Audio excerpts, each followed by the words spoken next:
All Big right. Spielberg and George Lucas.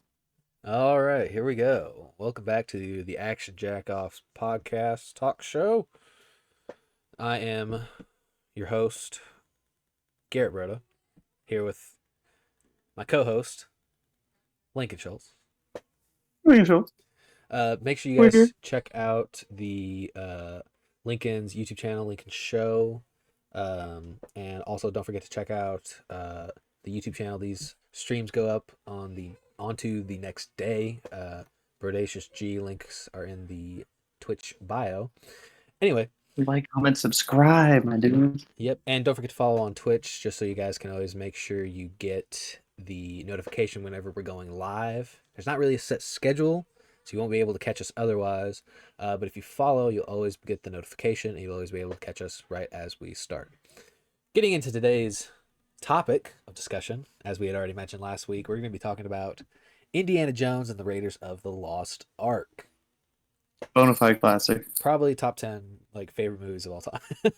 It's up there. it's it's definitely like in there. I'm always one of those people that is like I interchange it with like Last Crusade all the time. Oh, it's this or Kingdom of the Crystal Skull all the way. Come on, I what are like we Kingdom of the doing Crystal here? Skull. I don't there's no controversy from that statement. Oh, here we go. Here we go. Let him cook. Let him cook. Well, I was just gonna say, like, I actually just recently watched um Dial of Destiny, the most recent one. I didn't see Still it. haven't. I didn't see it last year, but I saw it this year, not that long ago, and I wouldn't say it was like great, but it didn't suck. That's kind of how I felt about Kingdom of the Crystal Skull, and the way I feel about. You can't see it, but there's a poster of it on the wall, just like this Jaws one. There's a Kingdom of the Crystal Skull one on this other wall.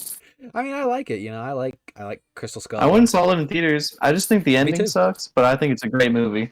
I think it's one of those. I think Indiana Jones is just one of those movie series where like every movie is like good to some extent. Like it's got great things in it, but like some of the ones that stink, they have like really bad, noticeable moments of shit in it. Hmm. Um, and I feel like Mostly towards the end of them. mostly towards the end, if you're Temple of Doom, it's kind of sprinkled like periodically throughout. Hmm. Not to like shit on Temple of Doom fans or anything like that. Hey, it's still watchable. It's still They're all watchable. watchable. That's the greatest part about I them. mean, when I was a kid, I didn't have any problem with Temple of Doom. It's just like No, yeah, as I got older, that I kind of start to realize. Because I mean, like when Kingdom of the Crystal Skull came out, I was like 10, and yeah. I'll get into all that when we get into like movie memories and stuff. But I'll pull it back and we'll talk about Raiders. I love this movie. We just love Indiana Jones. I We think love Harrison Ford. it's really hard to say anything like new about this movie because I mean this movie's honestly like one of the greatest movies of all time ever made, pretty unilaterally across the board. That's agreed upon.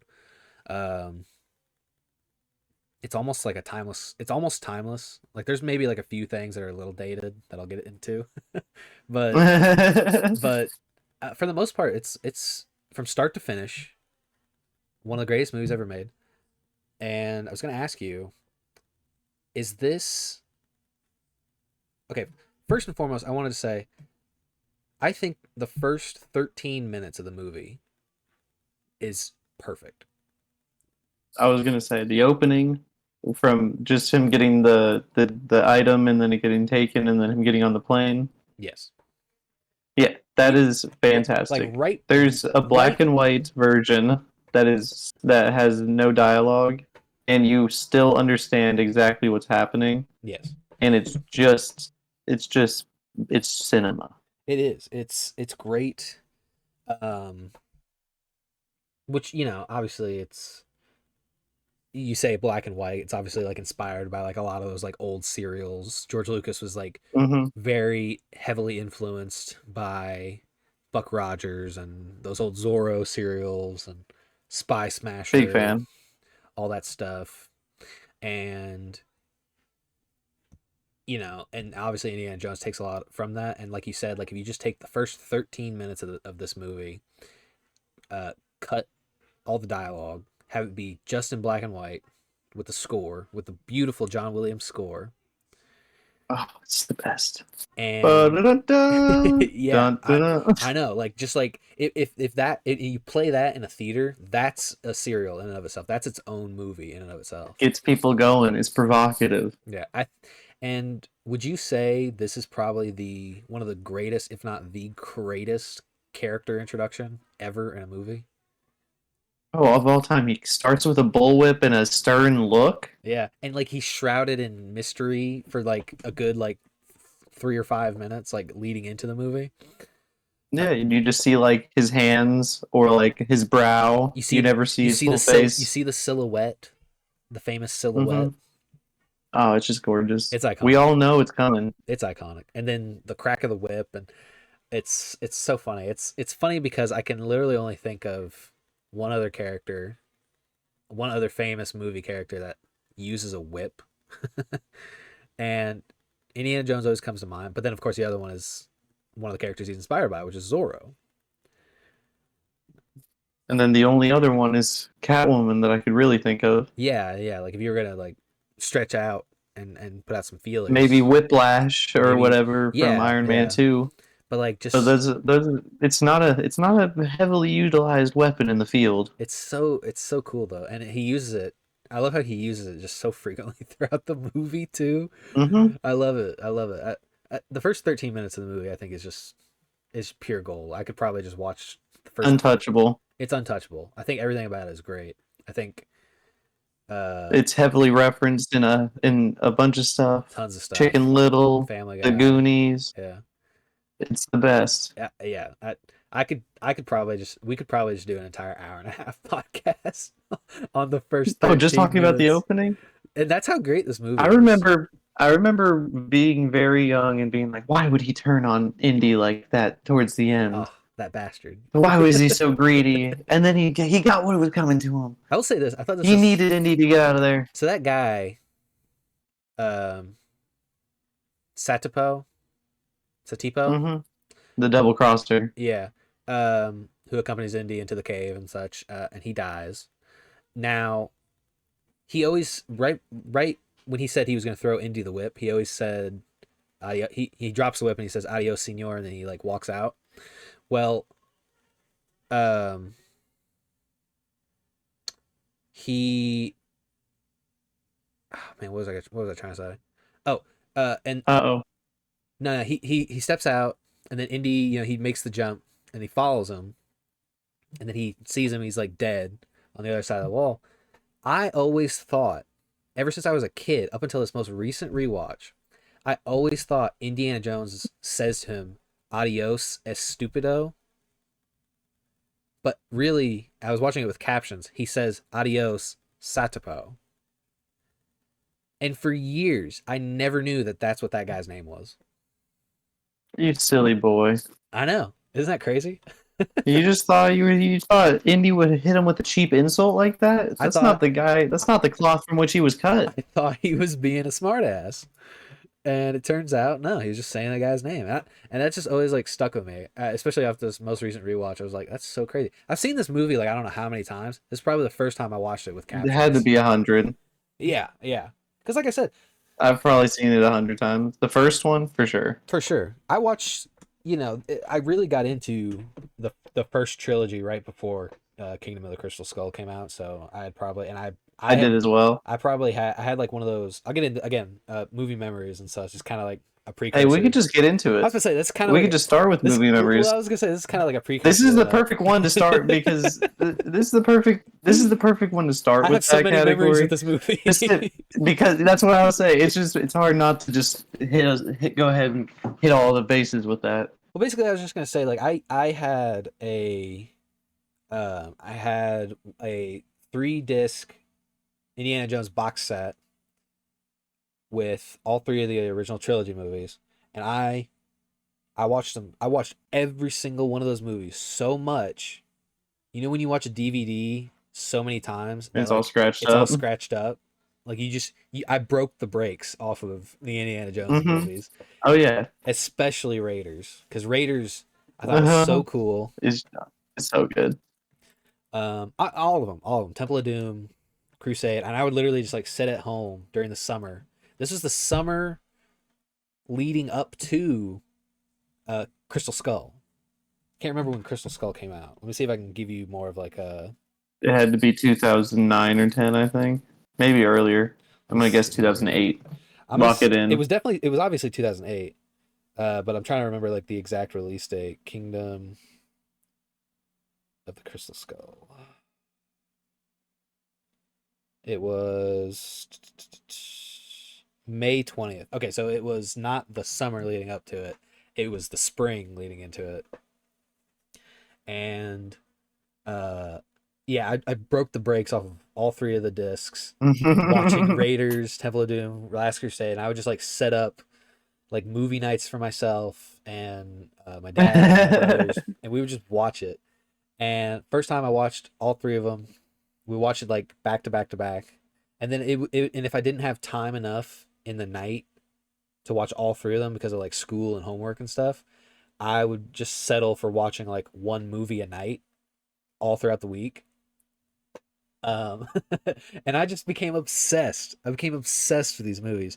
I had the and because I was 10 years old, I could do this. I'm not like it is now, but they for the merchandising, the toy line that was coming out for Crystal Skull, I had like the Indiana Jones hat.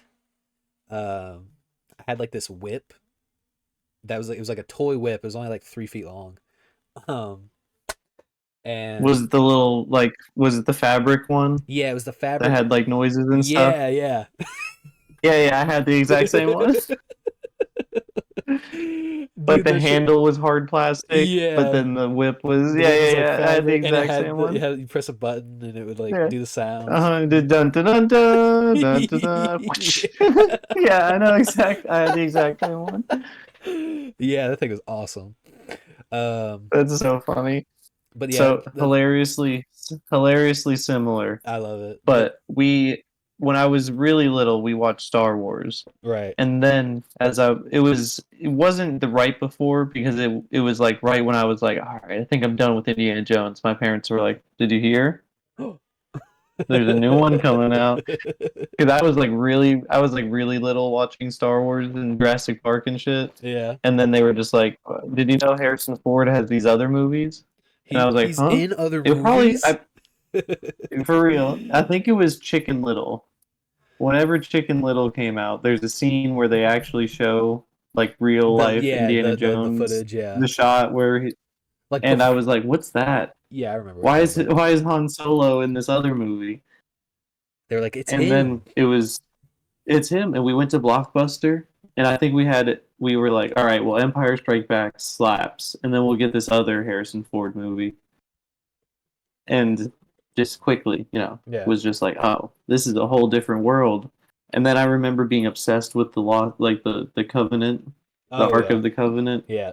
like being in like going to Sunday school and being like, so preacher, tell me about the box. Yes. What's Tell me what's all about that about? tell me about the Lost Ark.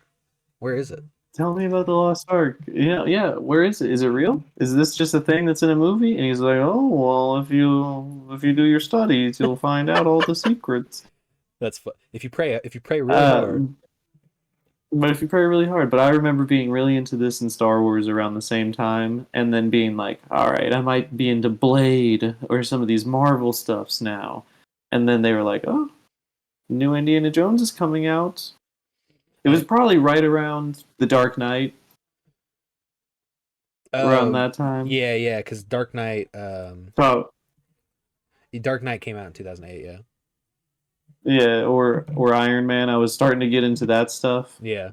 And of course, Crystal Skull and came then they out were around the like, same oh, time. and then they were like, oh, new Indiana Jones, because I remember like my whole family went with us to see that, Yeah, it's a great family movie and, too. and being like, wow, Shia Marv, LaBeouf, we got Marv in the chat. What up, Marv?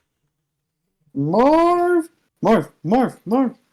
Um, but yeah, so yeah, Raiders, rate to really like think about like so I said Kingdom of the Crystal Skull, probably a good family movie to go to. Would you say the same thing about Raiders?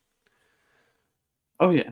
Like, There's probably some stuff that's a little racy these days, well, what about like but for the most part, what about the stuff at the the end? action and stuff. What Oh, about the stuff at the that's what I end? mean. Like there's a few scenes here and there, but just like he tells Mary, cover your eyes. It won't hurt you if you cover your eyes. Yeah, you just say that to your kids. He says it to the audience. Yeah, yeah. If you don't like this, just cover your eyes. Makes perfect sense. Just cover your eyes. Makes perfect sense. I That's how you get away. That's how you get away from the ghoulies.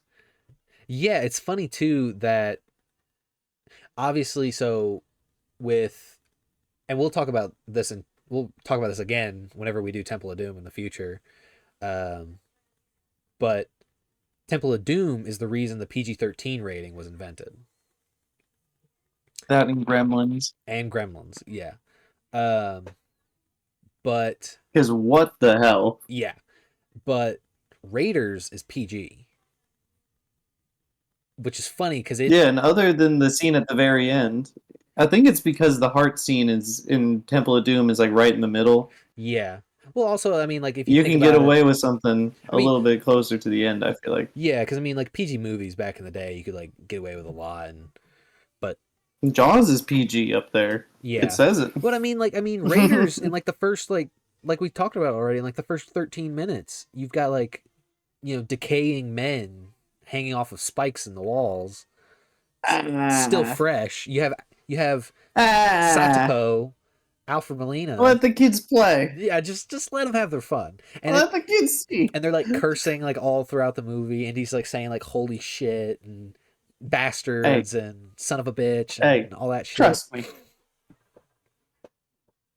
It's not. It's not a mark against the movie. I'm saying it's very interesting It's not. that It it is. had things. It was a different time. Obviously, with things going the way that they were going, it was bound to happen. I just think it's very There's smoking, fascinating. there's drinking. Yes, there's implications of sexual activity. We'll say that. Indiana Jones would never. He's a decent Christian man. You want to know something crazy? So I'll just go ahead and say this Uh because this has been on oh. my Here we go. this has been Here we go. this Buckle up. this has been on my mind all day. All day this has been You're on my new with mind. it. Okay, so in the movie, in the scene where in Nepal, right?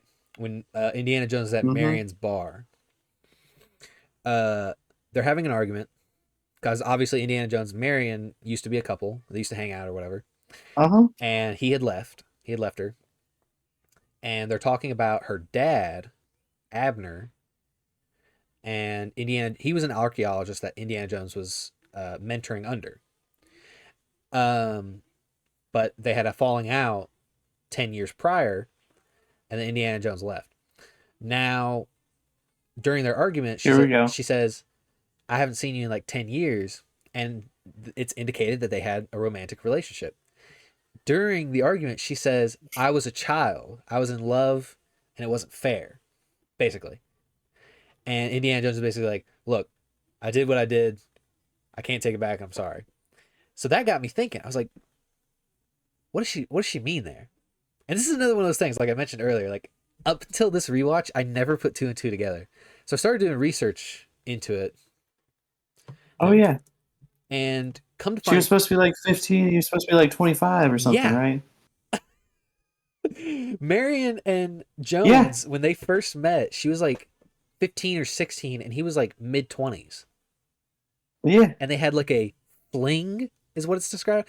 Yeah. It's not in the script for the movie. It's not in the final product. They never like directly say what it was in the movie, but Oh yeah. in the novelization for this movie and in a lot of the behind the scenes like script discussions, it was said that Marion was supposed to be like 16 and Jones was like 26 or 27.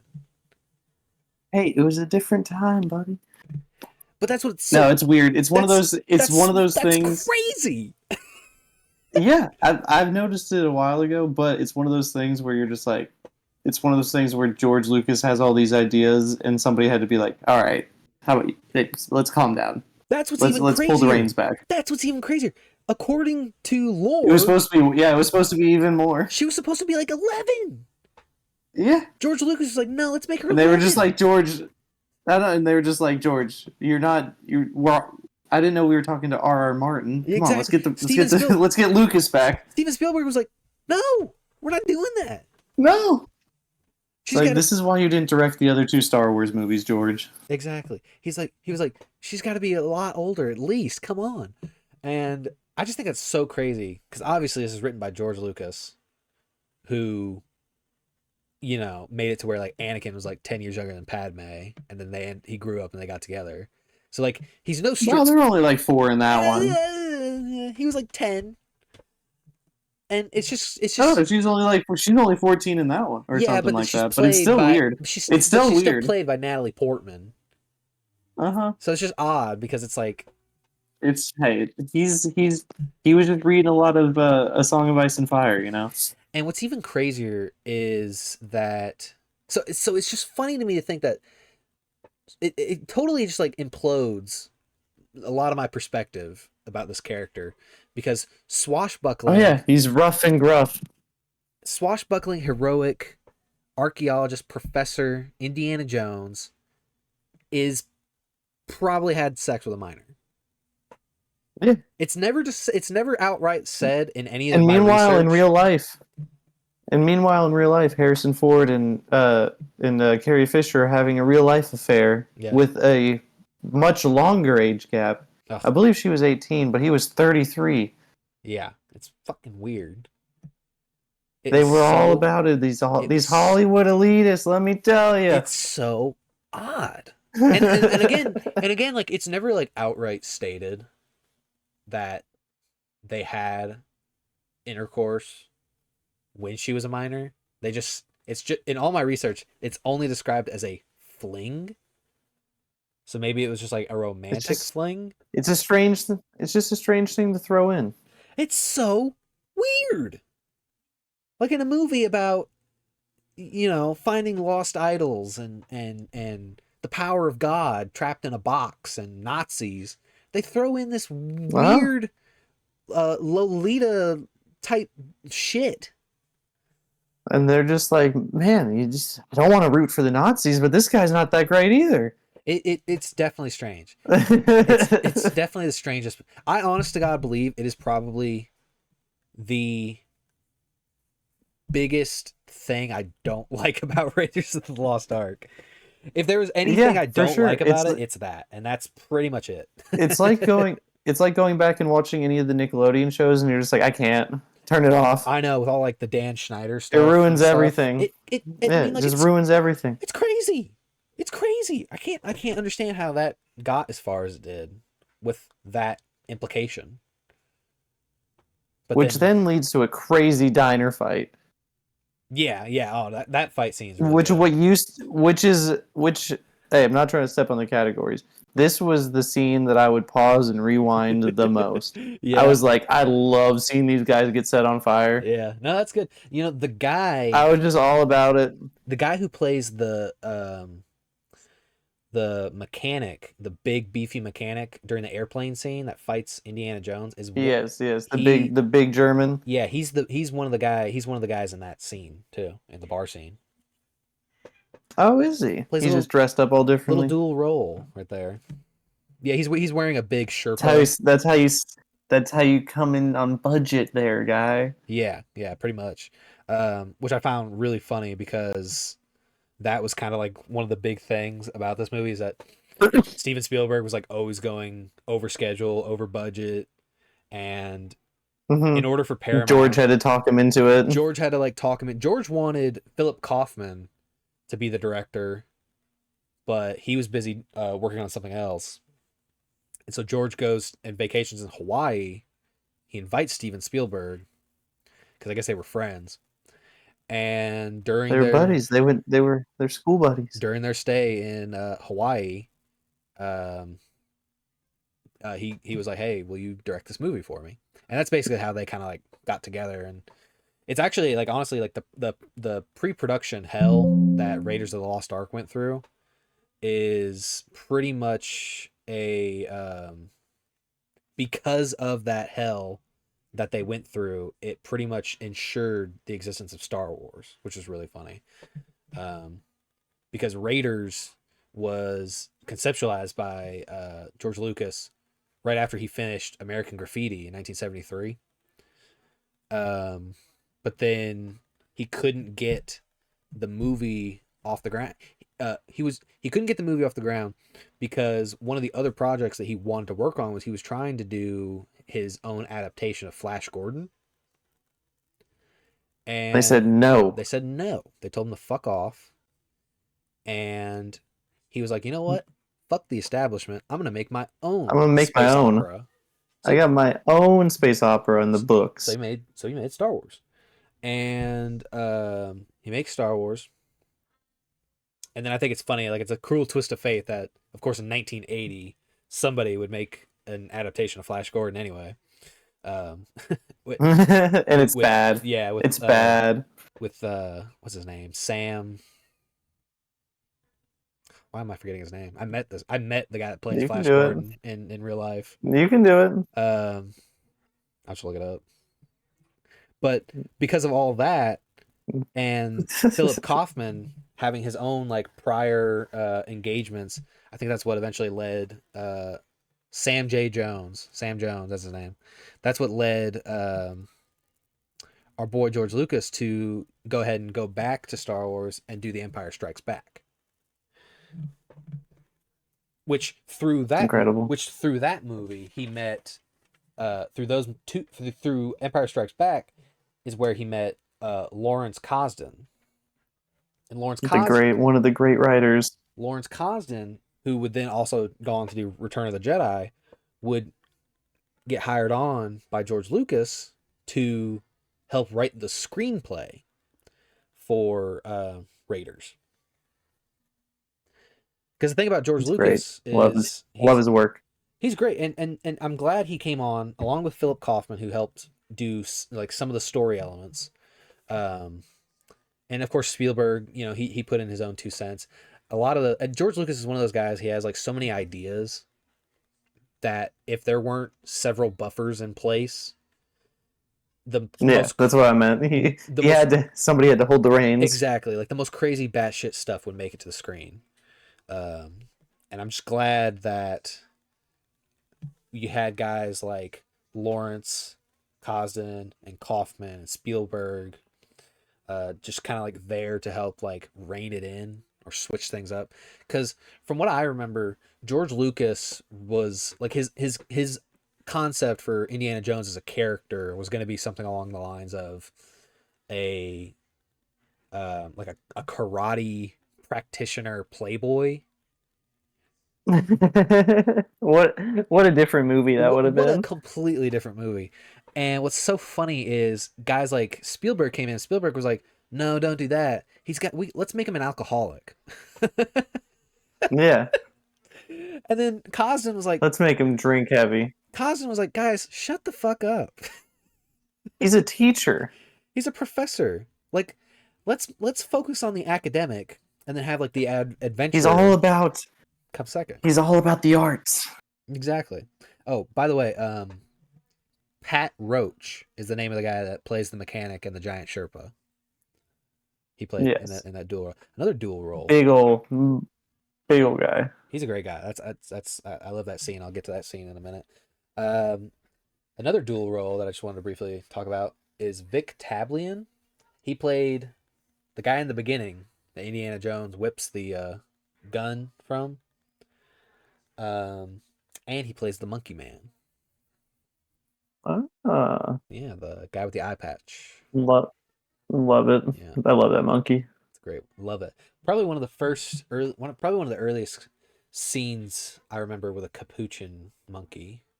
Very iconic movie monkey. That or Friends Yeah, Friends or Night at the Museums. or Monkey Shines. I don't think I saw that one. That's a great movie. That's a movie. Just to briefly tangent here for Monkey Shines. Uh-oh. Here we it's a movie go. about a Eric's guy. brain. It's a movie about a guy who gets hit by a car and he becomes a quadriplegic, and he gets a helper monkey to like be his helper. What? Yeah, and it's like a genetically altered monkey with like brain juice injected into it. So it's like a telepathic monkey. So it develops a telepathic link with the guy who's a quadriplegic, and whenever like the guy gets How is this not the next movie? because it's not an action movie, but Yeah, but we could do a bonus it's a episode. great movie. That's the first Patreon movie. If we ever set that up, Yeah, our Patreon podcast. It's I so want funny. to. Yeah, dude. Basically, If we basically, can ever get to it, but ba- ba- that's awesome. basically any person that the guy gets mad at, like he gets like viciously angry at, the monkey like picks up The on it. monkey attacks. The monkey like kills them. No, Yeah, kills him. he kills him. No, he doesn't go that far, Oh, it's amazing. Like the monkey is like it's a dude. great movie. You should check it out. Monkey No, Shines. That's dude, for some reason I dude. never thought That in a million sounds like, years I would be talking about Monkey Shines while talking about Raiders of the Lost Ark. dude. That sounds like the first action horror, or that sounds like the first horror Jack-0ffs podcast. Oh yeah. What did we say we were gonna call it? The scared shitheads. Yes, that's what it We'll was. There's workshop something with it. the alliteration. Yeah, We'll workshop we'll it. workshop it. It's not action jack-offs. It's not action jack-offs. No. Hey, we'll get there eventually. We'll get there. Anyway, you want to go ahead and just jump into the categories? Oh yeah, whatever. Hit me with it. I have got favorite still frame, and mine was I have two, but the first one is easily my favorite.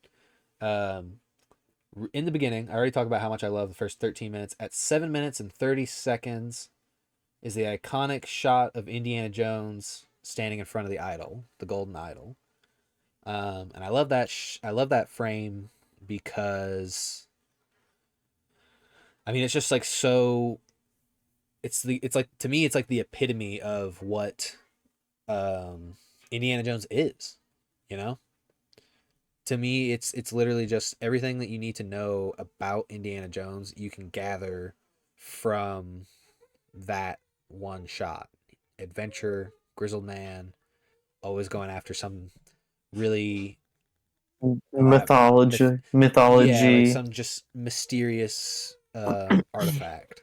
So my second one is at 1 hour 50 minutes and 58 seconds whenever the crate containing the lost ark is in that huge uh like just huge forest of other crates, which of course we would You learn. like the X-Files scene? I love that, and of course we would learn later in the future in Kingdom of the Crystal Skull, the Lost Ark That's still there. actually makes a cameo in that movie. I remember in the theaters that was like one of the first Easter eggs I ever was like, The really the really annoying thing though is like we with how powerful we know the Ark is. It's just really funny that it it's literally just sitting it's there. just sitting there and it literally means nothing. It's literally just to let everyone know that at the end of Raiders, the Lost Ark ended up at Area 51. That's it. Yeah, that's the little thing. What were yours? Oh, I didn't timestamp it because I just being bad, being a bad boy. But it's the face melting. Oh yeah, yeah. Like the shot of all three of them, or is it like each individual The one? no, it's the individual shot of when the glasses Oh, kind Tot. of start to fall down his face. Yeah, Yeah, Todd. that's a And good one. I timestamped it, but it is not in the notes, and I didn't. No, yeah, but that's a good I one. thought I wrote it down, That's iconic. I love that effect. but I remember watching. I saw that shot before I had ever saw Indiana Jones. I remember like my parents were watching it, or it was just on a TV somewhere, and being like, "That's horrifying," and running the other way. Yeah, that one will. If you're a kid and you ever saw that scene, hmm that one will Like definitely fuck really you up. little. That one will fuck I you was up. like really, really little. Yeah, but that's a And good then one. years later, being like watching the movie and being like, "Oh, it's that thing." Yeah, yeah. Memory unlocked. Yeah, being Yeah. like, "Oh, okay, that wasn't that scary. I can go to sleep now." Yeah, that one's like Years later. fucked. That one's like so. I love how in that scene something different happens to each three, like to each of the guys that are up there. Mm-hmm. Like Tot, his One face, explodes. Belloc's head explodes. Yeah, Belloc, The Nazi like commander, Beloche. he like he like shrivels, and then Tot, his face melts. I like that it's like different for It's each just one. crazy. But yeah, that's a good scene. In general, that's a great scene. And then all the other Nazis just get lightninged. Yeah, they get like some beam shot through their head, through their chest. Yeah, that's a good one. And then there's like ghosts flying around. It's crazy. I always, Power of God. I always thought, and I wanted to say this because this just crossed my mind. Before we move on to the next category, I really enjoyed what I like about the earlier Indiana Jones movies versus say like the way like the endings to Crystal Skull or Dial of Destiny. And spoiler alert for Dial of Destiny, because I know you haven't seen it. I know probably there's probably a lot of people that still haven't seen That's it. all right. I Um, might watch it if it's a good spoiler. but what I like about Raiders and by proxy like Crusade and Temple of Doom is that the elements of the movie, like when by the time the Lost Ark is opened, and like there's like a few like moments before that you kind of get the sensation that there's something genuinely mystical about it. It's not up until that scene at the very end do you realize, oh shit, the arc is like the fucking arc, you know, like it's actual Yeah, it's shit. real. But what I like about that scene is that it's never like explicit that what we were told to believe what it is what it is. You know what I mean? Yeah, Like we just know that it's powerful and it's mystical something. and something It's something happened. supernatural. It's something supernatural. The power of God could come through it. Yeah, but And all of these other people are telling you different things throughout the movie, so you're like, what is going to happen when they open it? exactly. And I like that there's a level of ambiguity and mysticism that goes with this Hmm. mythological object. You know, that's probably mythological is not the right word, It but belongs in a you museum. know what I'm trying to say. And it's the same thing with Temple of Doom and the stones. It's the same thing with Crusade and the Holy Grail. Um, you know, like, are they the things that they say they are? Is there some other like? It's definitely mystical. The supernatural elements of Indiana Jones movies, I of a lot of the earlier ones, I really enjoy because there's this aura that it is supernatural, but we're not entirely sure how it works.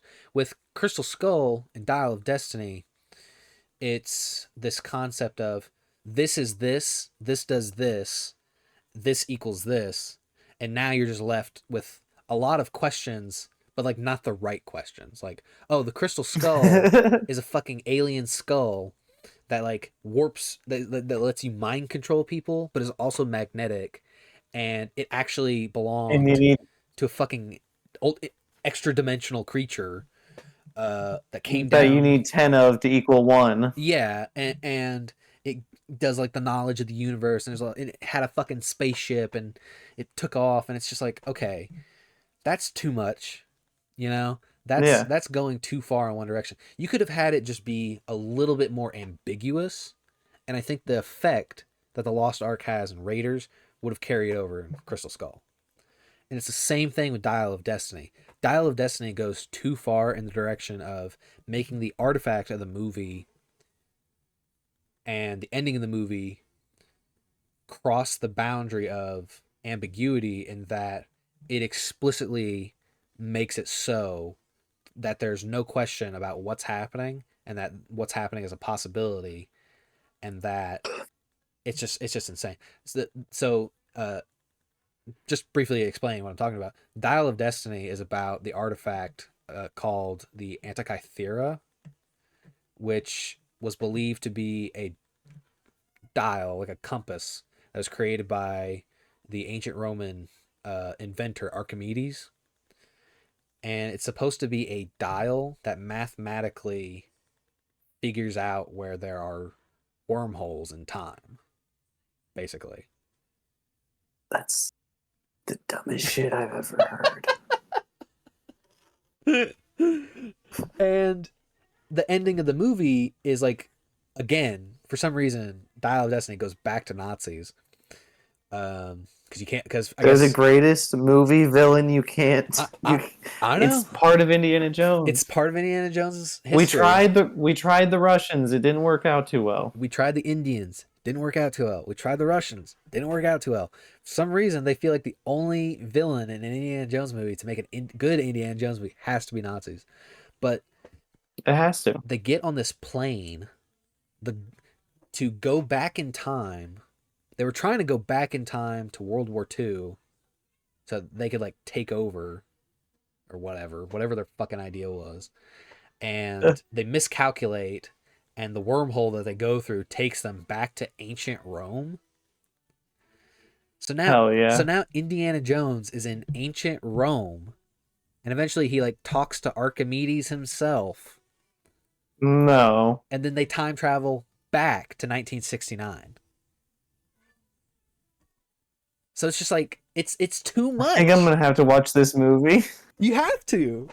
I mean, like that's what's Oh, so crazy is that it's made by the same people, right? A different director, different director. It's like James um, Cargan or I forget his name, um, but George Lucas and Steven Spielberg still have some hand in as executive producers.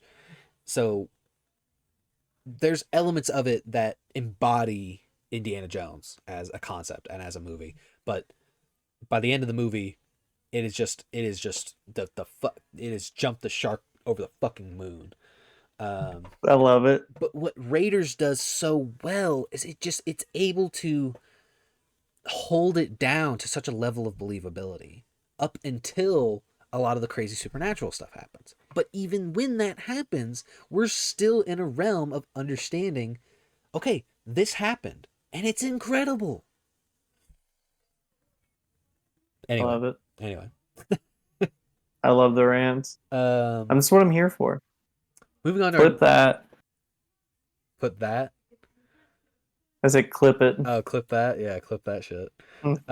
Um going back to our discussion, go on to our next category, number one liners category, where we talk about our favorite one lines in the movie. What do you got, buddy? Snakes. Why does it have to be snakes? Yeah, that's a good one. That's a good one. I like that one. I love what Sala says to him like immediately after that when he's like, he says something about how like they're super venomous. Asps, very dangerous. You go first. You go first. That's a good one. That's a good one. You go first is pretty funny too. I like that. You got another one for me? Uh, I did. It's not really a one-liner. Well, technically it is, but it's just where he kind of nods at Marion and winks, and he's just like, "Trust me. Yeah. Yeah. Just trust me." Yeah. It doesn't have the same kind of whip and snarl, but I just love, that grizzled chin looking down at you. I really love the I think this movie, obviously from the last couple of movies we've talked about so far, where like the whole one-liner craze hasn't happened yet, and how It's got more snappy the dialogue. Like there's dialogue good in this movie conversations. the banter in this movie is really good. The banter's better. Especially coming off of the criticism I had for Mad Max 2 last week, where I really didn't care for the dialogue in that movie. The dialogue in this movie is fucking incredible. And It's so the fun. way it's delivered is so fucking good too. Like whenever Indiana Jones is like he's at the college with Brody, and those FBI agents are like, or the army agents or whatever, they come in and they're like asking him about the arc, like the way he just like starts talking about it, like it feels. He's like, "Well, it's sort of a legend. Do you guys ever go to Sunday school or anything?" Yeah, he's like putting these Like guys that's on incredible. blast. I really like the scene when he's in Cairo, and they're talking about finding the ark or the resting place for the ark or whatever, and blanking on his name. Sala. What's the other guy? Sala. He's in the scene with Sala, and they're talking, and and we got the French or German guy Baloch, and he's just like,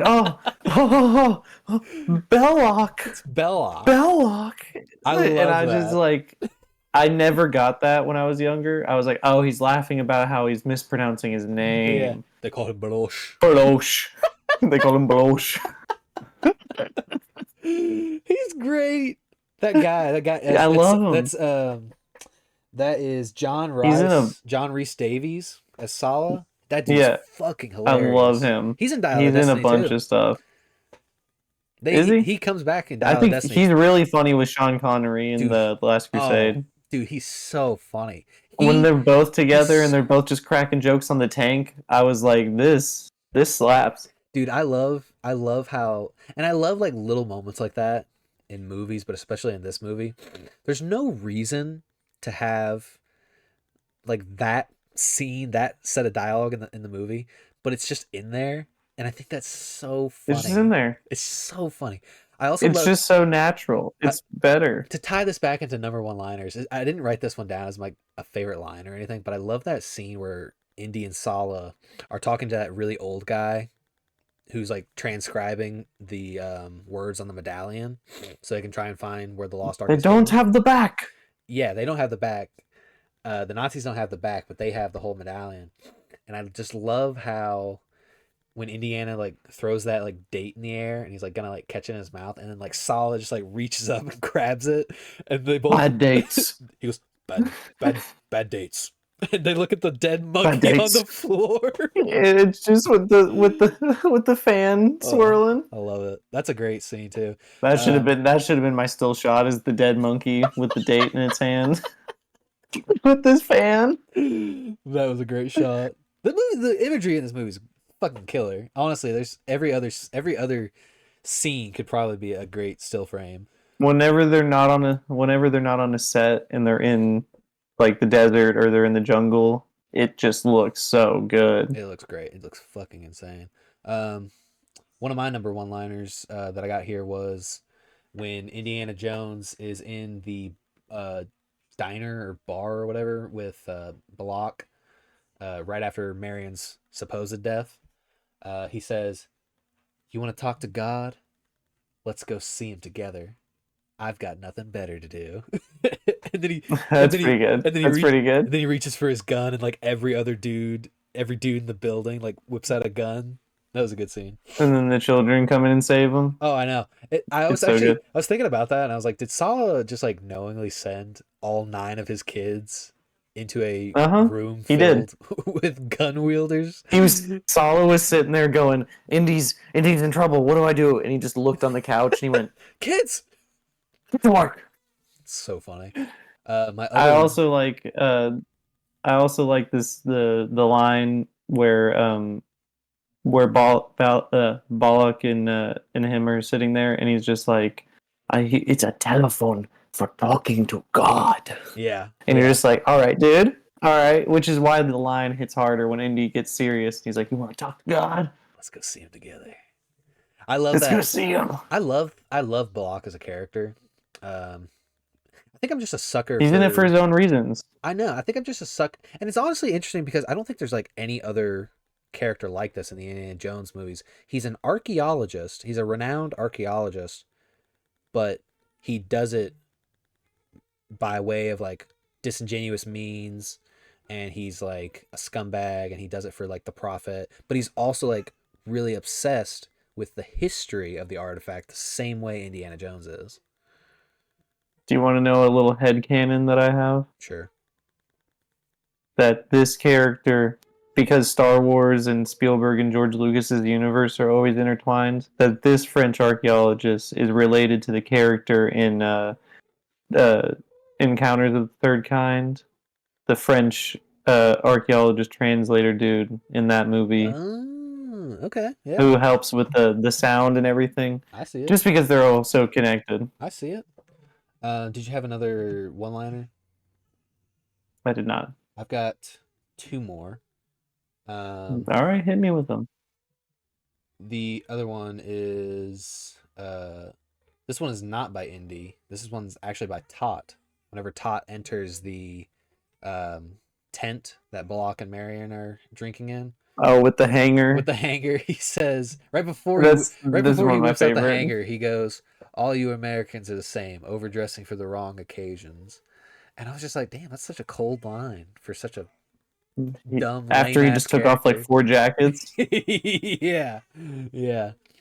Um, man was toting around like 20 pounds of in the leather fucking throughout the whole desert, movie. in the desert, dude, it's crazy, and Yeah, that's so funny. just sweating. And then my last one here is by Indy. Whenever they're on the boat, whenever he and Marion are on the boat, and he's like recovering from that really crazy truck action scene that he was just in, and he says, "It's not the years, honey, it's the mileage." And Wow, that's a good one. that's a good one. I like I that love one. when he gets hit by the mirror Yeah, and when she's it like, flips and he around. like screams really loud, and she's like, "Did you say something?" Oh man, that's a good one. Um, Moving on to our next category is what would we do without you? The category where we talk about whether or not the movie would work without its lead actor Harrison Ford in the role, and if there are any possible people that could have replaced him. What do you think? I would love to see a young Tom Hanks. Really? Wow. I just it would be a way different character, but he's done enough roles as like a teacher or somebody who's really into a subject or something Yeah, that yeah. I would just love to I would love to see our Tommy Hanks. I was With also trying to think of somebody that was uh around the same time period. there's a lot actually. There's so they when this movie was kind of like coming into conceptualization and pre-production and stuff like that, obviously some of the actors that were considered for the role included, and these some of these are fucking insane. Uh, Bill Murray, Bill That Murray. would be so silly. That would be a completely different movie. A Uh, completely different movie. in that same vein, there was also Steve Martin, uh, Chevy Chase, That would be that would have been really awesome. Jack Nicholson, which I just don't think would have worked at all. Not at all. I Nick saw that Tom Selleck was on it, and I was like, maybe. Thompson. I was At the gonna let me time, get to that. Let me get to that. Um, okay, my bad, my bad, my no, bad. no, I no, saw no, it was in this thing. no, no. It's so Nick Nolte was another one. Tim Matheson, That would have worked. Jeff Bridges, and Sam Elliott.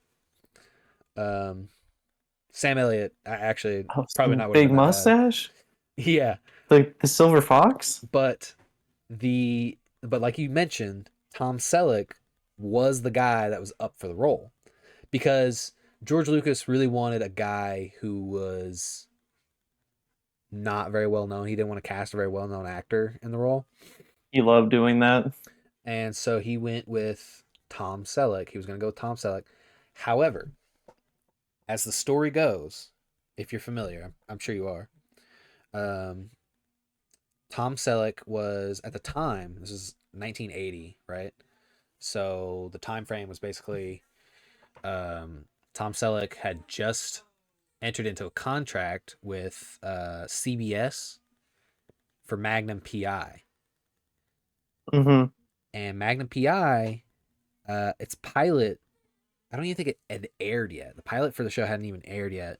The contract stated that if the pilot was a success, then the series would be picked up for a series. And and this was so tragically ironic about this, is that Lucas and Spielberg asked CBS to release Tom Selleck 10 days early from his contract so that he could be in their movie. They said CBS no. CBS were like, "Holy shit, Steven Spielberg and George Lucas just asked us for Tom Selleck. That must mean Tom Selleck is fucking awesome."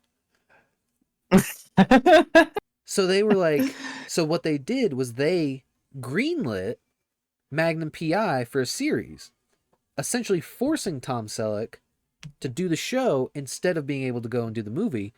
Um, and this was like weeks before they started filming the movie. Tom Selleck was like, I'll do the movie. I'm ready to do the movie."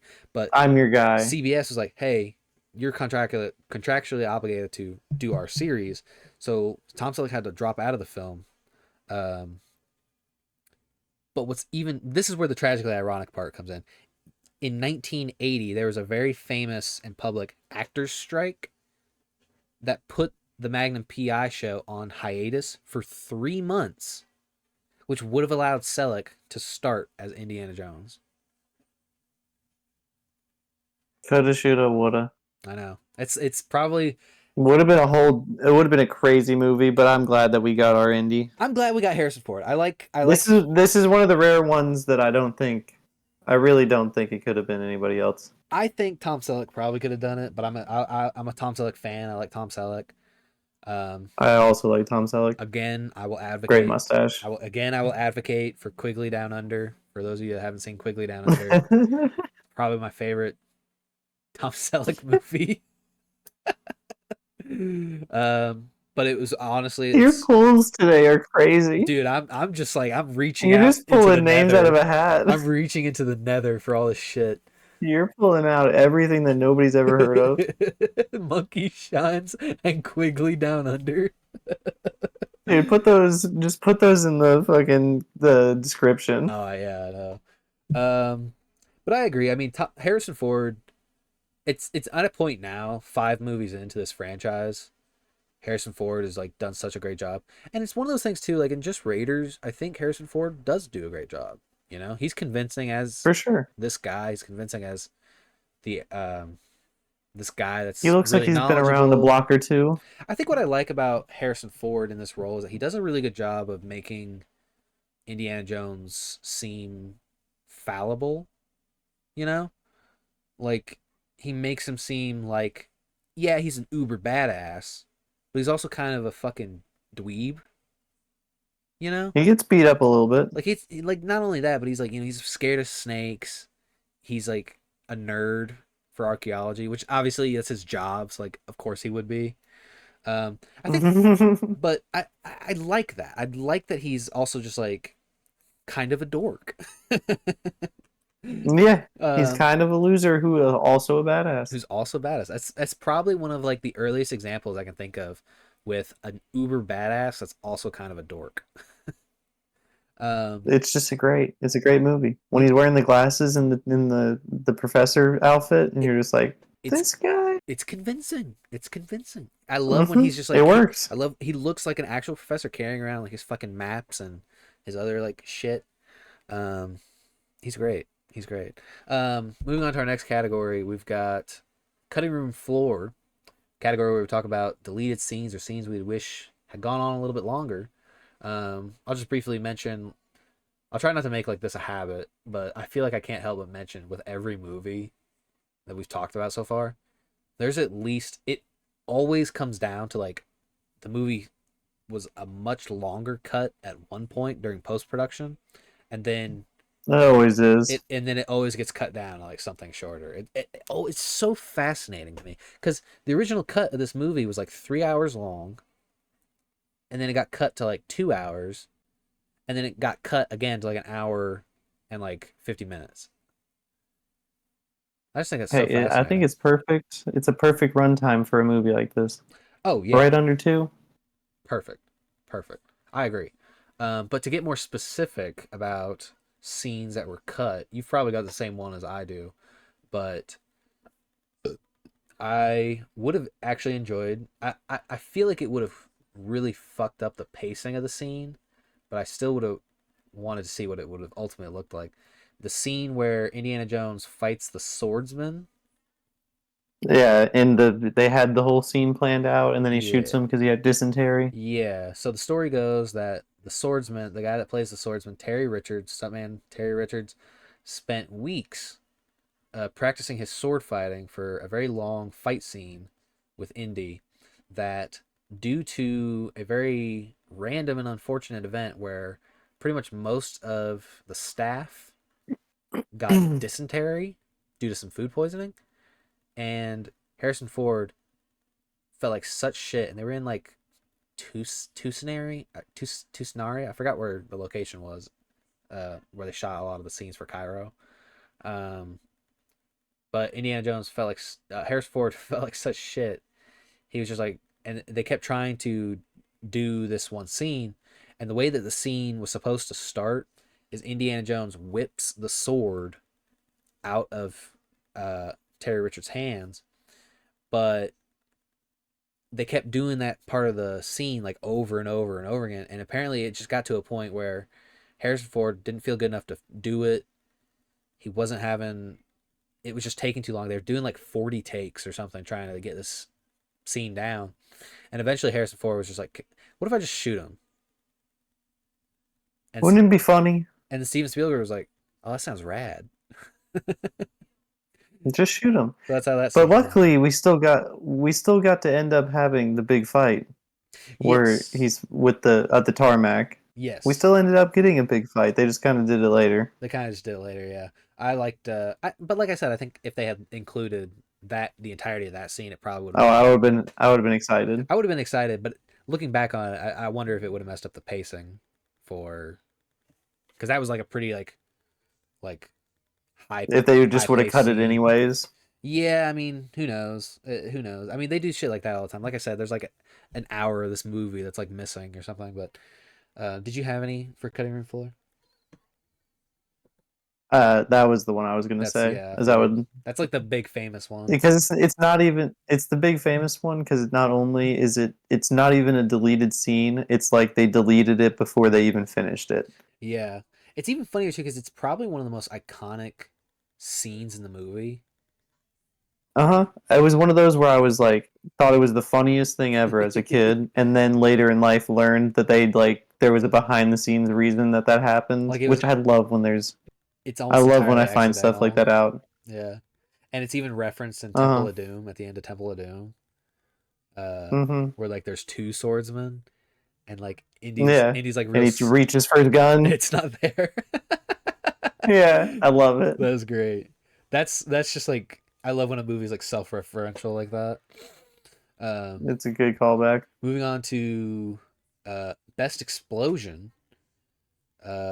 I've got when the truck in Cairo explodes, when Marion supposedly dies in the truck explosion.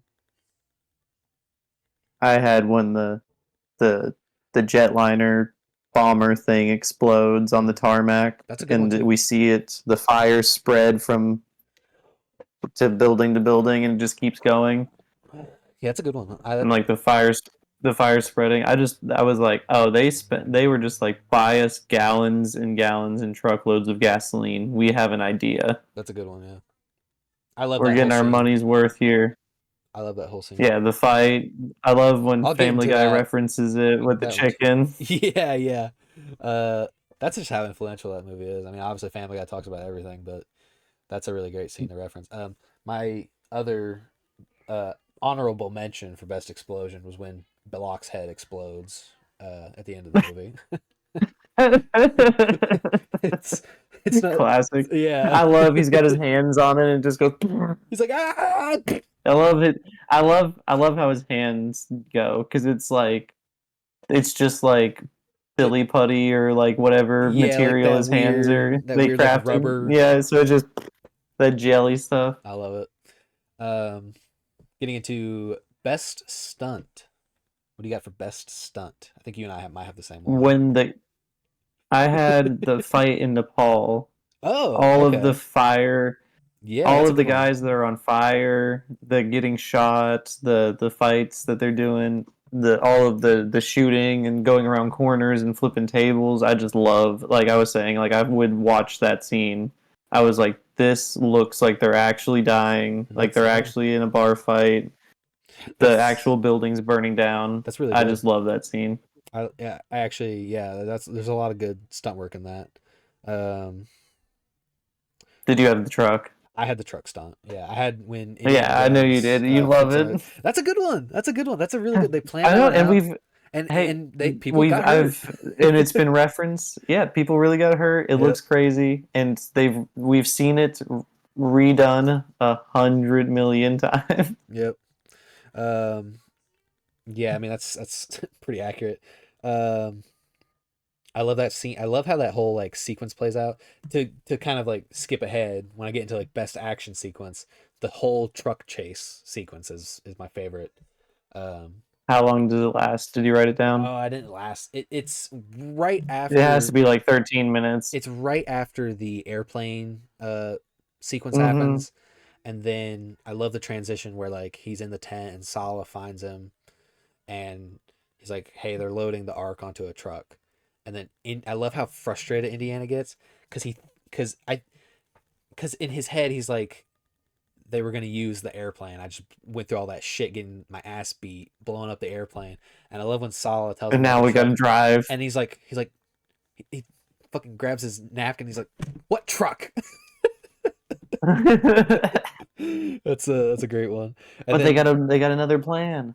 of course they have all that stuff where it's like referencing a lot of like serials and stuff where like the hero gets on a horse and then he rides in, he jumps on the convoy. Hmm, hmm. Um, I just really love that. Uh, let's see here. Hold on. Yeah, the truck chase sequence I think is just genuinely like my favorite sequence. I was trying to see if I could reference who the let me see here who the what was his name, the stuntman was that did You can do the it. uh actual stunt for the truck sequence. Let's see here. Stuntman Terry Leonard designed the truck chase and specifically the underneath the truck bit as an homage to the iconic stunt work of Yakima Canutt, who pulled off similar stunts using horses and a stagecoach, both 1939 Stagecoach and the 12-part serial Zorro's Fighting Legion. Uh, Terry Leonard almost died trying to recreate Canutt stunts for 1981's Legend of the Lone Ranger, which is a different movie. Let's see here. Uh, he also doubled for Ford when Indy is underneath and behind the truck, while stunt coordinator Glenn Randall Jr. drove the vehicle. The truck itself was specially designed to accommodate the stunt, but according to report, there still wasn't enough clearance for Leonard to safely move underneath it, so a trench was carved into the ground to provide extra room, which I noticed again on this most recent rewatch. I saw that. I feel like I've always seen the trench, but rewatching it again, I really noticed it. You realize what it was made for. Yeah, which makes sense. Let's see here. Ford himself, and this is another interesting tidbit. Harrison Ford did actually participate in this stunt to some degree because of the fact that in some of the shots you do clearly see Harrison Ford's face being dragged behind the truck. In some of the shots, he was actually seen dragged behind the truck, and in result, he got a few bruised ribs, which I always enjoy whenever the actor actually um, gets involved in the actual stunt to some degree. So that's my favorite stunt is the truck under the truck stunt. It's my favorite action sequence. Skipping ahead to that part is the best action sequence in my opinion. Probably in it's so hard to say, but it might be my favorite action sequence in the entirety of the franchise. It's hard to say. I'll probably change my mind whenever I watch Last Crusade again because that was a good You one. always got something. What was your favorite action sequence? What was the best action sequence for you? Hey, I'm I'm still I'm sticking with Nepal. No, I'm just kidding. I do like the Nepal scene, but it's got to be the fight on the tarmac with the plane. Yep, yep. That was actually because usually I always say this is the category that's identified as the best fight slash action sequence. Um, Hmm. so I made that kind of like my honorable mention. Like I kind of divided that into two categories. I just I love right before when the German guy is like, come on," and he's just like, "I'll be That's right there." He cheap shots him, but yeah, it's the lead up to it is just it always gets me to laugh. Where he's just like, he's been through so much, so funny. and he doesn't even know that there's a truck. No, I love that the Nazi guy he fights, Pat Roach. I love how he's just like, I could shoot this guy, but I'm just gonna punch him. But he obviously just got done pumping iron, Oh took a yeah, nice shower, and he's like, "Oh, I'm ready to tussle, dude. Did you see how clean this mustache looks?" yeah. I loved, yeah, his perfectly shaven head. Um, Mm-hmm. that was great. That actually, I wish that they did more of this. It started that kind of like, and Temple of Doom would do it too, where Indiana Jones has like a scene where he fights like a really big guy. Yeah. Because in Temple of Doom they do it too, where he fights like a really big guy, one of the villains. He's like one of the henchmen, I guess. He's like really really big. I wish they did that. I know this sounds like really dumb. I kind of wish they did that in like every movie. I wish They there need was. to do it more. They need to do it more.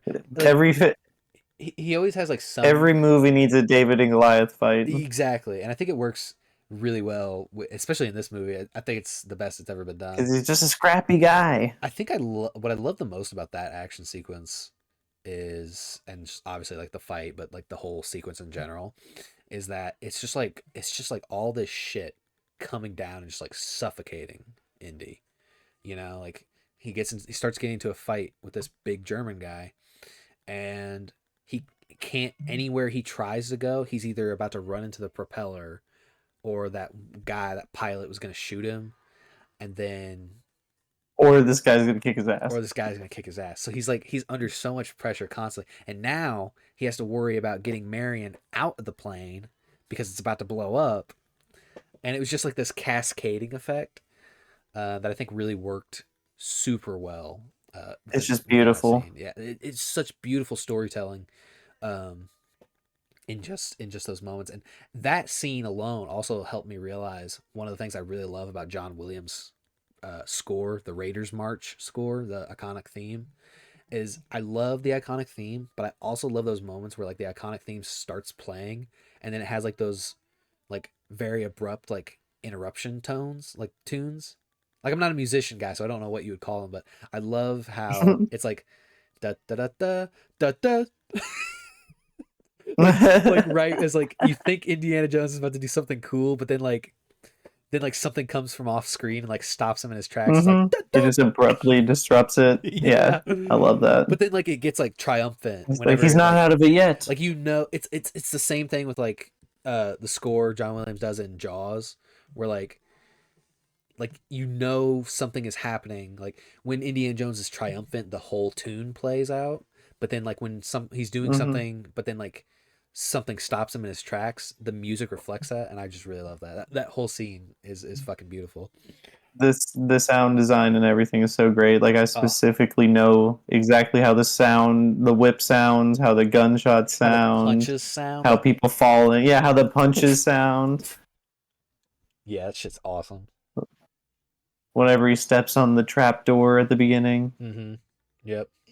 So fucking and the good. arrows start shooting. It's just so good. The Sound music design's goes with fucking all of it. insane. I love it. Um, Moving on to our next category, overacting anonymous category, where we talk about our favorite overactors in the movie. Mine was Ronald Lacey as Tot. That's what I had too. Oh, The hanger scene. Are you serious? whenever whenever he gets like the medallion, like Whenever he shows up, it's so goofy. It's so goofy. it's just I also love when I was younger knowing the connection of being like, oh, the Home Alone stole this. Oh yeah, like where he like burns When his he burns hand his and hand on the door hand, yeah, and like he yeah, and he gets he goes for gets the the thing snow. I was imprinted in his hand.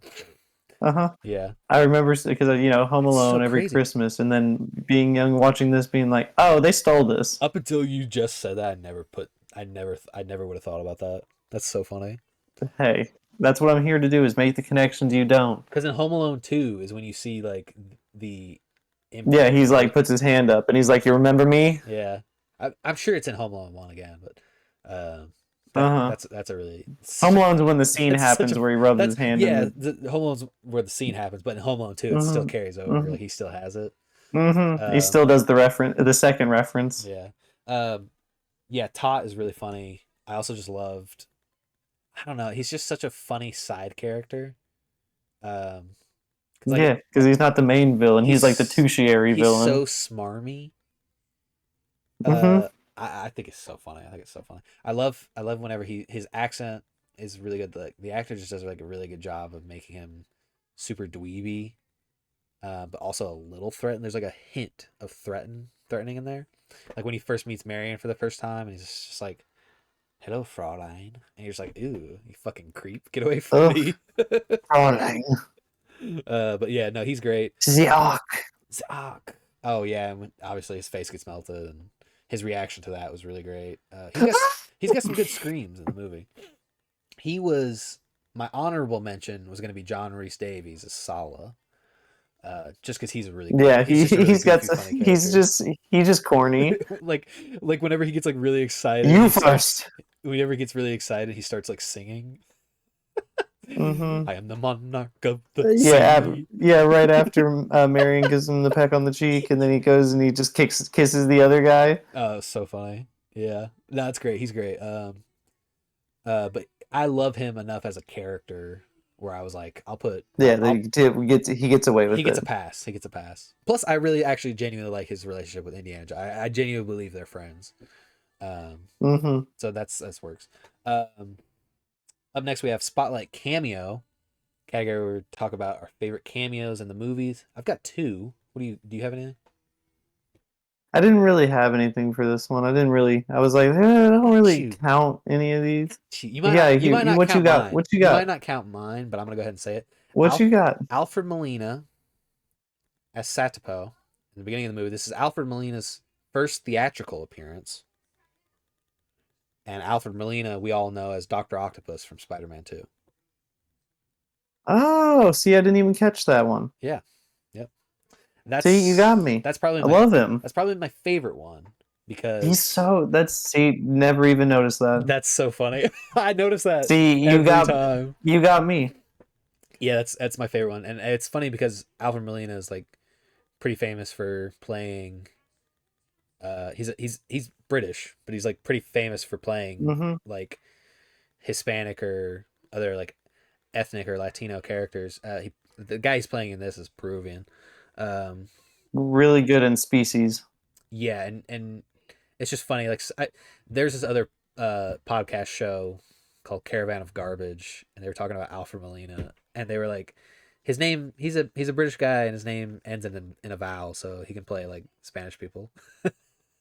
If you whatever you want. Yeah, but yeah. So he's obviously he's been in like other stuff like Maverick, whatever that name of that John Cusack movie is with like Ray Liotta and like this, you know what I'm talking about, where like Mm-hmm. I know what you're talking I about, but I can't. don't know what it's It's like called. I can see Identity. the I think it's called poster. Identity. Yeah, yeah, yeah. It is Identity. Yeah, that's I do like another. that one. That's a funny Yeah, movie. yeah. He's like the therapist or Yeah, whatever. yeah. He's in that. He's in a lot of movies. Big name star.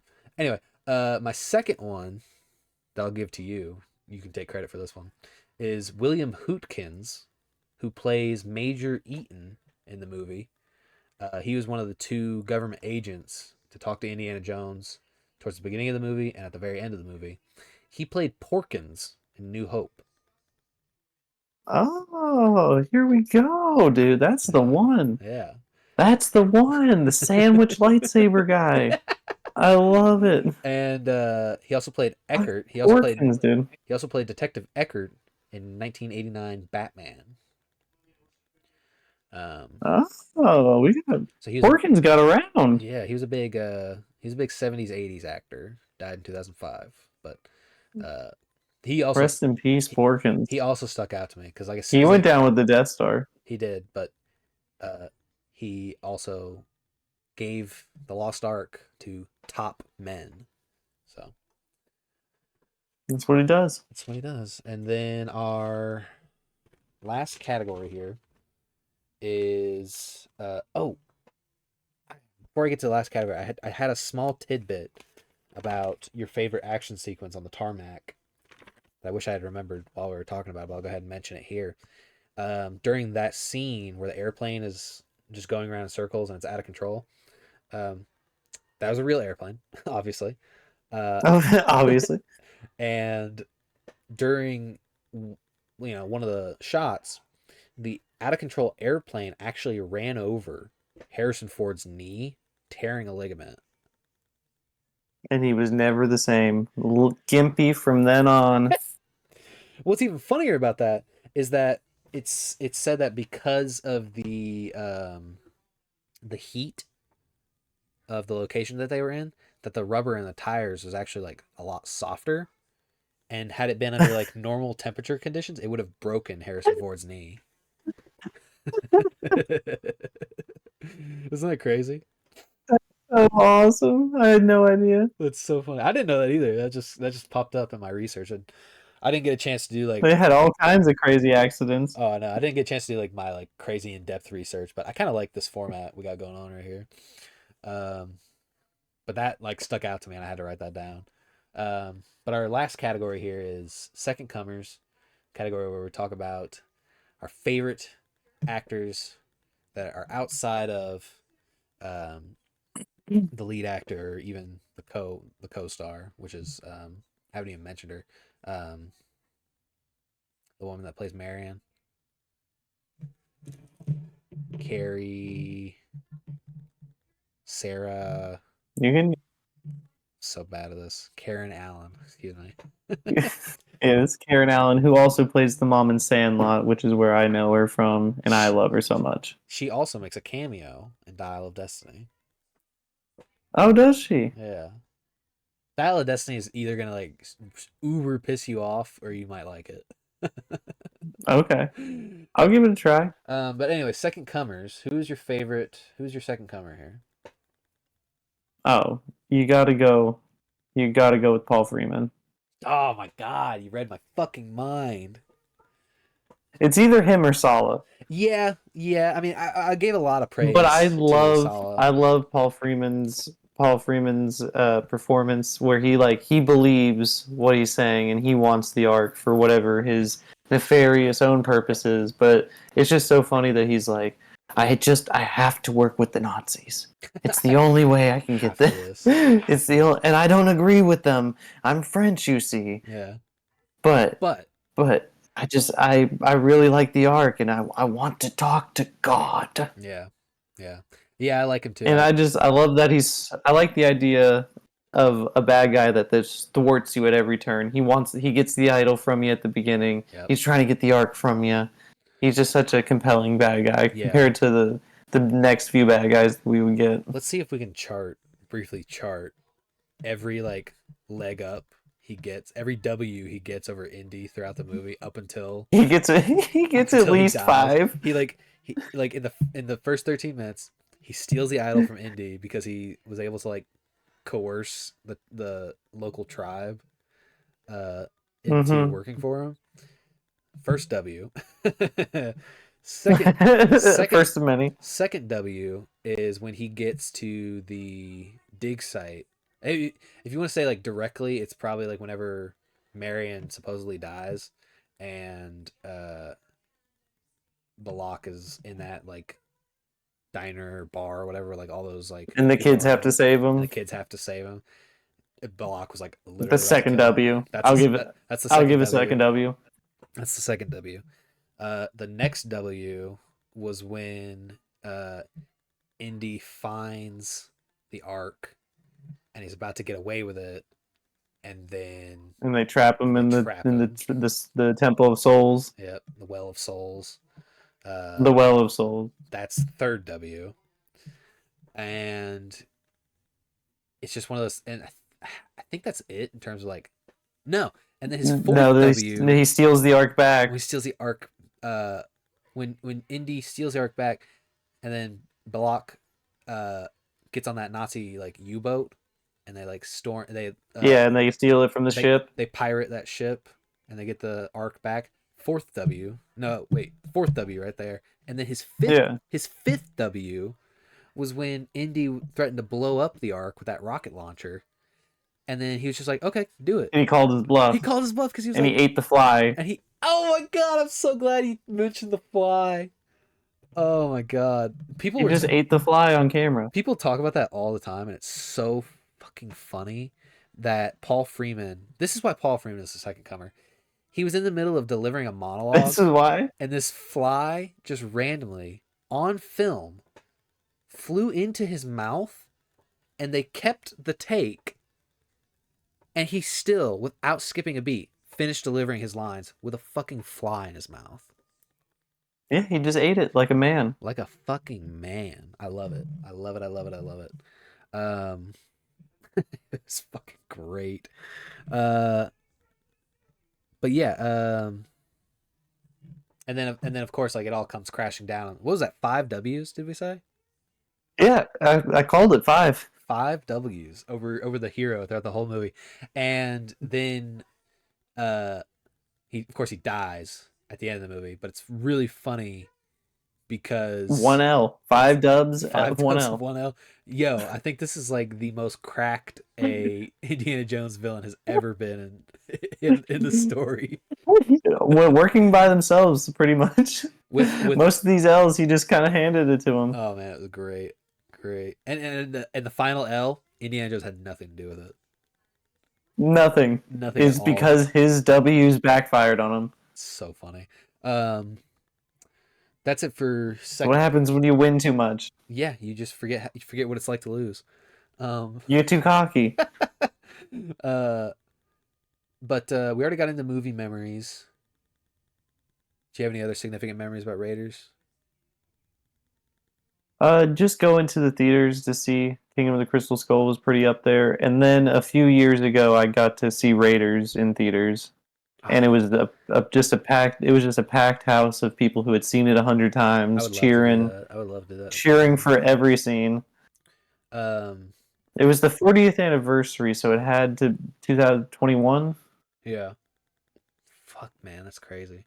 It's so crazy because it's crazy to think that the movie is still so popular nowadays. Because, like, way back in the day, it was not slated to make that much money. Especially because it was hitting the theater around the same time. Everybody was doubting it. It was hitting the theater around the same time as Superman 2. Yeah, that was the big movie. And this movie that was made on a $20 million budget ended up breaking $389.9 million at the box office globally. And And not even including all of the VHS and DVDs the and TV and merchandise, streaming. all that shit. And this movie, I think, ended up playing in theaters for over a year For yeah, because and of they how would popular just it you would was, just go see it again. which is unheard of nowadays. Yeah.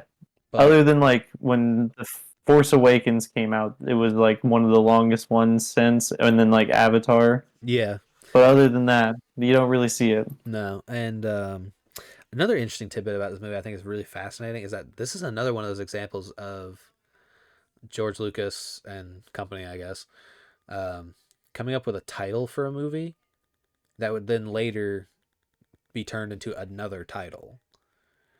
Because like Yeah, it was just Raiders. the official title of this movie is Raiders of the Lost Ark, and it wasn't until they My VHS doesn't have the Indiana Jones uh, first title. right the 4K It just Ultra says Raiders. HD version on I don't think any of the official releases replace it with Indiana Jones. It's just that all the posters and stuff now say Indiana Hmm. Jones on the Raiders of the Lost Ark because of the fact that this movie was so successful in its heyday that it granted Paramount the ability to Needed to be make franchised. it had to be franchised, um, which I think is fucking incredible. Um, and so now every movie is Indiana Jones and the blank, um, which I think is George also Lucas loves rewriting history. yeah, that's what I was referencing. Is like it's the same thing with whenever Star Wars came out and it was just Star Wars, Now it's a New Hope. and now it's a New Hope. Now it's Star Wars Episode 4, New Hope. But it was just called Star Wars upon its first release. Same thing with Raiders. Um, working on closing out here. I just wanted to briefly like bring up. This might end up being like a new category because I think this is so funny. I might call it like Reddit roundup or something. But I had some Reddit comment threads here because I went on Reddit and I was basically just like asking people like what they think about this movie. And of course, like a lot of people are like, "Nah, this movie's flawless. There's no flaws in this movie. Uh-huh. Of Perfect film." course. You're I gonna get, but then every once in a while. I feel the same way, but I also feel Uh-huh. like this movie's obviously open to discussion. Oh, here's a funny one. Uh, one of the problems with this movie, Sala, one of the best characters in the whole movie, in the whole franchise, is not on the poster. Atrocious. But Belloc is on the poster twice, and the swordsman guy that got shot is on the poster. I'll, I'll, you know, that guy has the best comment. Yeah, Go ahead and drop him a like. I did for sure. He basically said Hell yeah. Sala not being on the poster is the Chewbacca doesn't get a medal of the series. Great shit. Great shit. um, That's great. I love that one. Of course, one of the things is that I think this is funny. Obviously, a lot of these are nitpicks because that's just what you have to do with a movie that's as perfect as this. Of Um, course.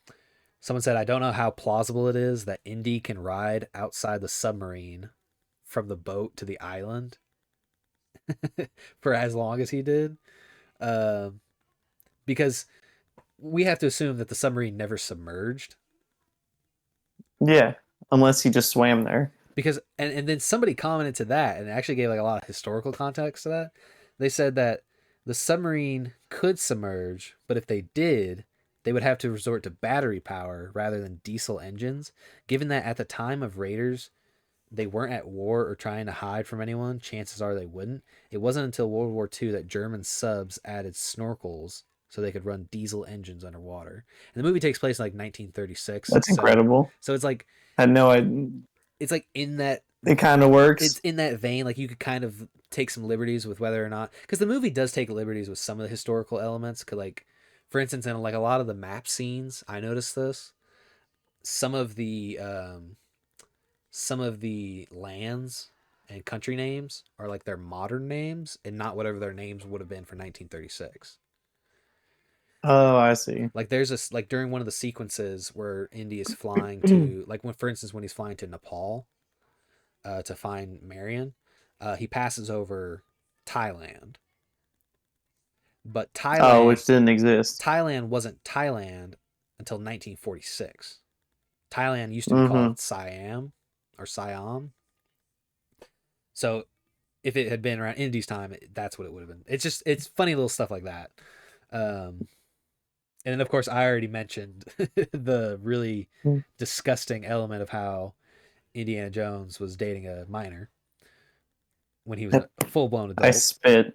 Yeah, I that's spit on I them. genuinely hate that. I genuinely hate that with my every fiber of my being. This one is a big one. This is a really big one. Um, Hit me with it. the revelation that even without Indiana Jones's involvement, the ending would have been more or less the same. And That's amazing. this is something that people point Because they would out. have just opened the arc. This is something that people point out all the time is that um, that shoot, what did he say? That if you take Indiana Jones completely out of the story would be exactly the same. The end result would have been exactly the same. You know what's funny? What? They might not have even found it if he wasn't there. Well actually what's funny is if he wasn't there, if he didn't go and see Marion, like if he had just taken the day off and not done any of that shit, the Nazis would have gotten to Marion and stolen her medallion. Yeah, but they wouldn't have. They wouldn't have been able to read it right or whatever. Well, I know because they would have had both sides. exactly, because they had the medallion. They So would have they been able might to. have. They might. They Yeah, would have okay, figured it I out. see. I see. But Hmm. the end result would have still been the same. They still would have gotten to that island to perform the ritual and still died. Yeah, So even without it's so Indiana Jones's funny. involvement, the end result still would have been the same, which I think is hilarious if you think about it. Um, I don't know if that's necessarily one of those things that's like an oversight. It just kind of seems like a goofy thing that happened with the story. But that's the one that's always brought up. Um, That's awesome. Another thing that's funny. How did Indiana Jones get off the island with the Ark? uh, I usually He just I he knows how to pilot a yeah, submarine. I guess I never think about stuff It's like what he that did in college. because like that move that whenever that when Who that untied them? exact well no it was like the I remember in the it was like power from the Ark that like burned their Oh, ropes or okay. something. Yeah, yeah, yeah.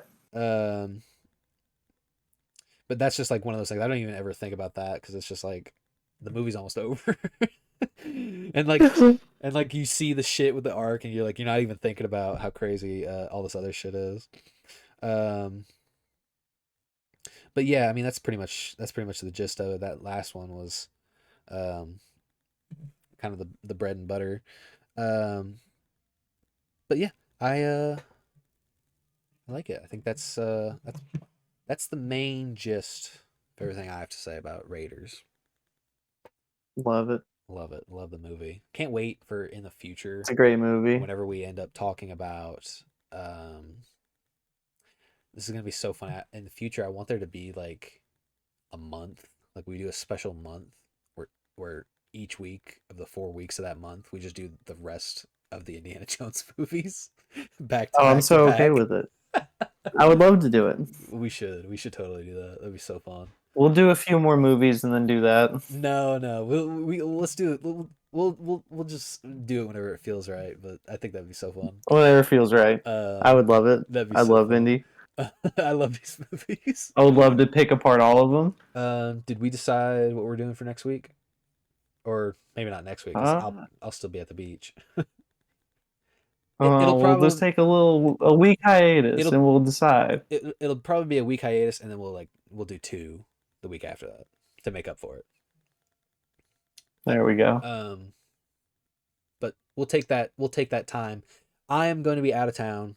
I will not be here for next week, so there won't be an Action Jack-Offs next week.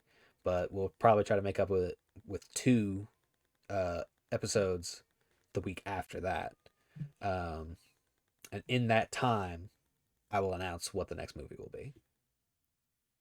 Hell yeah. With that being said, it has been fun. It's been fun seeing you again, bud. Love it. It's fun to see you. Fun to record it. Fun to get Absolutely. on here. Fun to Absolutely. watch movies again. Again, don't forget to follow so you guys can get notifications whenever we go live because there's not a set schedule yet. Also, don't forget to check out His and Mine's YouTube channel. The links for both are going to be in the link for my channel is going to be in the Twitch bio, and the link for Lincoln's is going to be in the description for uh, this stream video, which is going to go up on YouTube the next day. So make sure you look out for that, and don't forget to have a Like, good time. comment, subscribe. We love you. All right, we're gonna catch you guys later. Bye bye. See ya. Bye.